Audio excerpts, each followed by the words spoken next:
Bueno, buen día para todos. Gracias por estar aquí en este otro estudio, Historia de la Esperanza. Hoy comenzamos nuestro evento número 17, el tabernáculo en el desierto. Para muchos es nueva esta palabra tabernáculo. Es como ver a una carpa especial para Dios. Y vamos a mirar porque en este tabernáculo sucedían dos cosas importantísimas. Pero vamos a iniciar en oración. Padre, gracias por este tiempo, por los estudiantes, por su ánimo por estudiar y aprender más de ti. Permíteme, Señor, enseñar conforme tu dirección, con sencillez, con fluidez, para que pueda dar a entender tu preciosa palabra. Gracias, Señor, por los estudiantes. Te pido que los bendiga, los ayudes y podamos todos aprender y profundizar más de tus verdades para acercarnos más cada día a tu voluntad y ser como tú. Te damos a ti la gloria, Señor, en Cristo Jesús, tu Hijo. Amén. Eh, Vamos a mirar el encabezado. Dice, luego Dios mandó a Moisés a construir un lugar portátil de adoración, donde los israelitas podrían ir a ofrecer sacrificios por sus pecados y recibir perdón. Muy bien. Éxodo 40, 17 al 34. Vamos a mirar Éxodo 40 del 17 al 34. Dice así, en el día primero, el primer mes, en el segundo año, el tabernáculo fue erigido. Moisés hizo levantar el tabernáculo y asentó sus basas y colocó sus tablas y puso sus basas e hizo alzar sus columnas. Y levantó la tienda sobre el tabernáculo y puso la sobrecubierta encima del mismo, como Jehová había mandado a Moisés. Y tomó el testimonio y lo puso dentro del arca y colocó sus basas en el arca y encima del propiciatorio sobre el arca. Luego metió el arca en el tabernáculo y puso el velo extendido. Y ocultó el arca del testimonio, como Jehová había mandado a Moisés. Puso la mesa en el tabernáculo de reunión, al lado norte de la cortina, fuera del velo, y sobre ella puso por orden los panes delante de Jehová, como Jehová había mandado a Moisés, y puso el candelero en el tabernáculo de reunión, frente a la mesa, al lado del sur de la cortina, y extendió las lámparas delante de Jehová, como Jehová había mandado a Moisés. Puso también el altar de oro en el tabernáculo de reunión delante del velo, y quemó sobre él incienso aromático como Jehová había mandado a Moisés. Puso asimismo la cortina de la entrada del tabernáculo, y colocó el altar del holocausto a la entrada del tabernáculo de reunión, y sacrificó sobre él holocausto y ofrenda como Jehová había mandado a Moisés. Y puso la fuente entre el tabernáculo de reunión y el altar, y puso en ella agua para lavar. Y Moisés y Aarón y sus hijos lavaban en ella sus manos y sus pies. Cuando entraban en el tabernáculo de reunión, cuando se acercaban al altar, se lavaban como Jehová había mandado a Moisés. Finalmente erigió el atrio alrededor del tabernáculo y del altar, y puso la cortina a la entrada del atrio. Así acabó Moisés la obra. Entonces una nube cubrió el tabernáculo de reunión, y la gloria de Jehová llenó el tabernáculo. Algo que uno puede ver en estos versículos es que colocaron todo en orden como Dios había mandado. Colocaron los vasos, las vasas, colocaron el altar de sacrificio, la fuente, el altar del incienso, la mesa de los panes, el amenorá, conocido como el candelero, y también el arca, todo estuvo en su perfecto orden como Jehová había mandado a Moisés. Y finalmente dice en el verso 34, cuando todo fue colocado como Dios dijo, dice, entonces una nube cubrió el tabernáculo de reunión y la gloria de Jehová llenó el tabernáculo. Qué precioso. Cuando todo se hace como Dios dice, su gloria viene. ¿Sí? Dios se da a conocer, muestra su poder, muestra su presencia en cada uno de nosotros. Dios va a manifestarse a nuestras vidas por medio de su Espíritu Santo cuando nosotros obedecemos como Él nos dice que lo hagamos. Él sabe que nosotros somos pecadores y nosotros debemos reconocer que somos pecadores, porque en el evento pasado hablábamos que la ley de Dios, los 10 mandamientos nos mostraba que somos pecadores, que estamos separados de Dios porque hemos roto la ley de Dios. Pero Dios en estos 10 mandamientos nos mostraba que cuán santo es Dios, pero también cuán pecadores somos nosotros, cuán lejos estamos de Dios. Pero cuando hacemos todo lo que Dios manda, dice la palabra de Dios que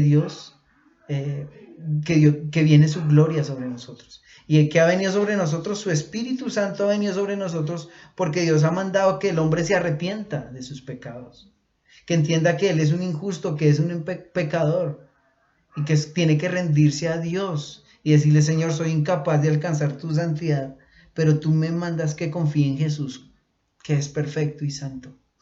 Y nosotros actuando en ese paso de fe, Dios nos recibe. ¿Por qué? Porque hemos obedecido a lo que Dios ha demandado. Jesucristo era el sacrificio perfecto y por medio de Él nosotros podemos alcanzar su gracia y su misericordia. Es decir, de alguna manera, su nube sobre nosotros, su protección sobre nosotros, su presencia sobre nosotros. Qué bonita reflexión ver esto. Y bueno, en la página 10, si usted tiene la revista, usted puede ir a la página 10 y mirar cada una de las cosas como Dios había mandado. Así obedeció Moisés. Y me sorprende ver que en cada una de estas cosas que Dios hacía siempre tenía algo simbólico, pero no quiero enfatizar en ello, porque en este tabernáculo no solo fue un lugar de adoración. Recordemos que era donde ellos iban a ofrecer adoración a Dios. Ofrecían toda su adoración a nuestro Dios. Pero también era un lugar de ¿qué? De sacrificio. Un lugar donde Dios cubría, expiaba el pecado. Donde de alguna manera ¿qué? Ese pecado era cubierto o perdonado. ¿Sí? Precioso. Porque una vez al año ellos ofrecían sus sacrificios, ¿sí? Para el perdón. El Yom Kippur, ¿sí? El día del sacrificio donde Dios aceptaba ese sacrificio y había perdón por un año. Que nosotros podamos ir al Señor, siempre recordando que Él desea que nosotros vayamos en adoración, pero que también cuando vayamos a adorar al Señor, recordemos que Él es el que perdona nuestra iniquidad. Él no solamente cubrió la iniquidad, sino que Él borró toda iniquidad por medio de la sangre de nuestro Señor Jesucristo. Recordemos que Jesucristo ¿qué? Es el sacrificio perfecto que expió, que cubrió la iniquidad, que quitó la iniquidad mejor. Digámoslo así, Él cubrió y perdonó esa iniquidad. En este momento ellos ofrecían ovejas, ofrecían cabras, ofrecían aves para cubrir, para aplacar la ira de Dios. ¿Sí? Y aquí podemos ver que estos sacrificios se hacían periódicamente. ¿Por qué? Porque nosotros somos pecadores. De hecho, una vez al año se hacía estos sacrificios para perdonar el pecado, para expiar el pecado. Pero algo que podemos ver nosotros en la palabra de Dios y está en Hebreos. Me gusta mucho este versículo de Hebreos capítulo 9. del verso 14. Hebreos 9, 14. Hebreos 9, 14. Dice la palabra del Señor. Desde el 13 mejor. Dice, porque si la sangre de los toros y de los machos cabríos y las cenizas de la becerra rociadas a los inmundos santificaban para la purificación de la carne. Verso 14.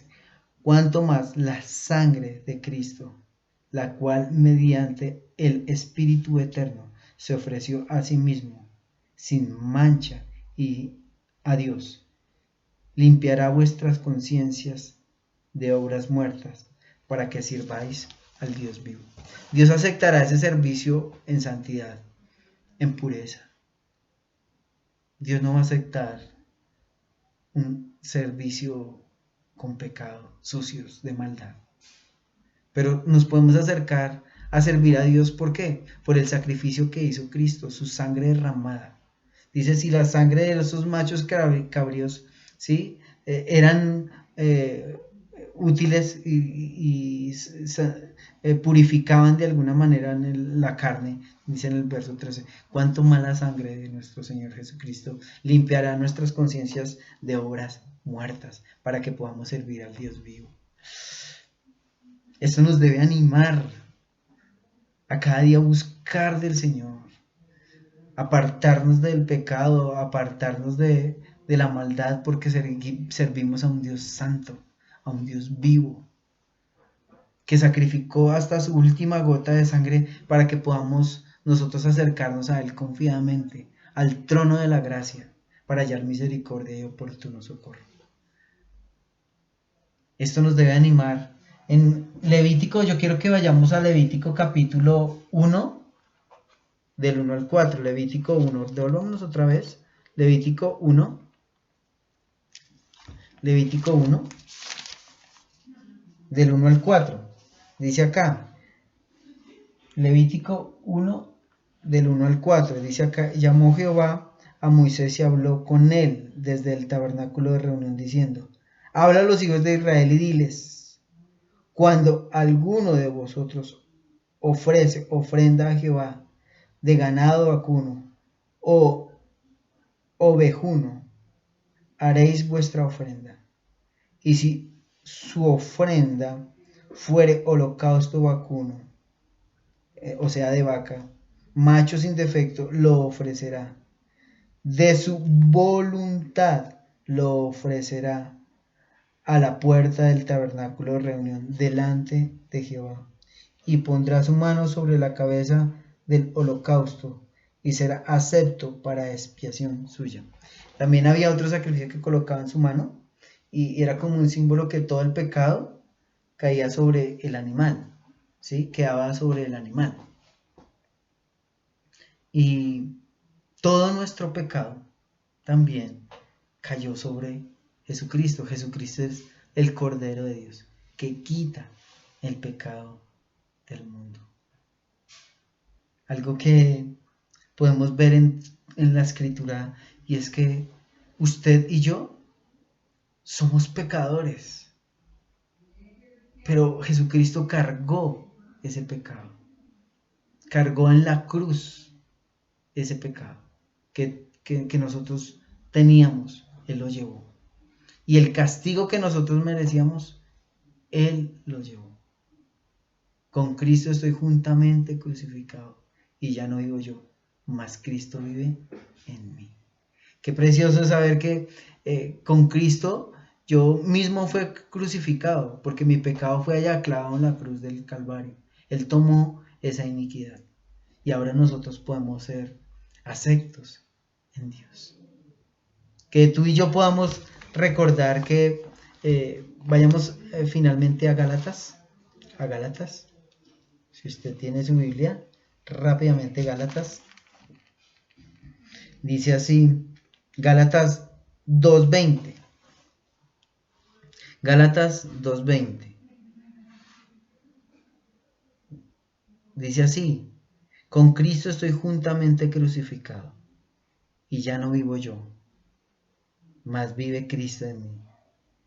Y lo que ahora vivo en la carne, lo vivo en la fe del Hijo de Dios, el cual me amó y se entregó a sí mismo por mí. Qué tremendo. Ahora yo vivo en Él, ¿sí? Él tomó mi pecado, lo tomó Él, y ahora Él me dio su santidad.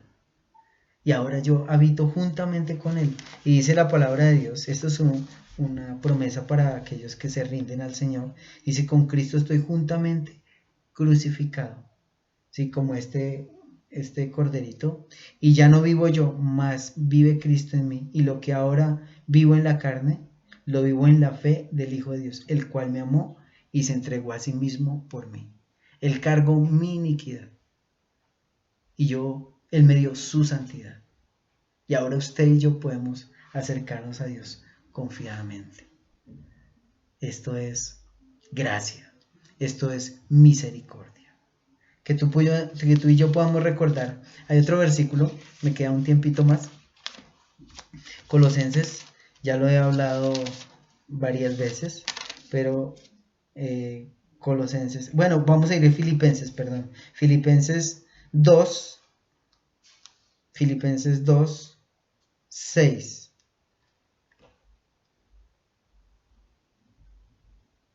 Dice así, el cual siendo en forma de Dios no estimó ser igual a Dios como cosa a que aferrarse, sino que se despojó a sí mismo, tomando forma de siervo, hecho semejante a los hombres, y estando en la condición de hombre, se humilló a sí mismo, haciéndose obediente hasta la muerte y muerte de cruz, por lo cual Dios también lo exaltó hasta lo sumo y le dio un nombre que es sobre todo nombre, para que en el nombre de Jesús se doble toda rodilla de los que están en el cielo y los que están en la tierra y debajo de la tierra, y toda lengua confiese que Jesucristo es el Señor, para gloria de Dios Padre. Él se humilló, y Él se humilló. ¿Para qué? Para que, y no se estimó, como dice acá, el cual siendo en forma de Dios no estimó el ser igual a Dios como cosa que aferrar, sino que se despojó de sí mismo, tomando forma de siervo, siendo obediente hasta la muerte y muerte de cruz. ¿Y sabe por qué lo hizo? Por ti y por mí, para que tú y yo podamos entrar confiadamente al trono de la gracia, para hallar misericordia, perdón. Todo lo hizo por amor, para que podamos restaurar esa relación perdida que se había roto por el pecado, esa muerte espiritual. Ahora Él restaura esa vida que teníamos con Él, esa muerte que se perdió por el pecado. Ahora Él restaura eso. Por medio de su muerte, ahora tú y yo podemos tener comunión con el Padre eternamente. Eternamente. Sus promesas son eternas. ¿Sí? Para nosotros nos cuesta mucho pensar que esto se va a romper en el momento que yo falle. No. Su comunión es eterna. Dios nos va a disciplinar si de alguna manera tomamos en poco lo que el Señor hizo en la cruz del Calvario. Nos va a disciplinar fuertemente, ¿sí? Pero con amor, para que volvamos a restaurar nuestra relación con Dios. Vamos a orar. Padre, gracias, porque cada una de estas promesas que vemos a través de tu palabra nos muestras que tú eres un Dios perfecto, pero también eres un Dios amoroso que quiere restaurar esa relación perdida por causa del pecado que nosotros hemos cometido. Gracias, gracias porque tú eres el Cordero de Dios, que borró el pecado de nuestra vida y que ahora podemos hablar con Dios, hablar contigo, oh Padre Celestial. Podemos contar nuestras ansiedades, nuestras dificultades, nuestros sueños y nuestros anhelos, y tú darás fuerza para poder continuar. Gracias, gracias por ese sacrificio. Y te pido por tu iglesia, por nuestros hermanos que estudian tu palabra, para que ellos puedan cada día depender de ti, tu fuerza, tu poder, y desconfiar de lo que somos nosotros, como hombres, como pecadores. Te damos a ti la gloria, Señor, por tus palabras de gracia en Cristo Jesús. Amén. Dios los bendiga, que pasen una buena semana.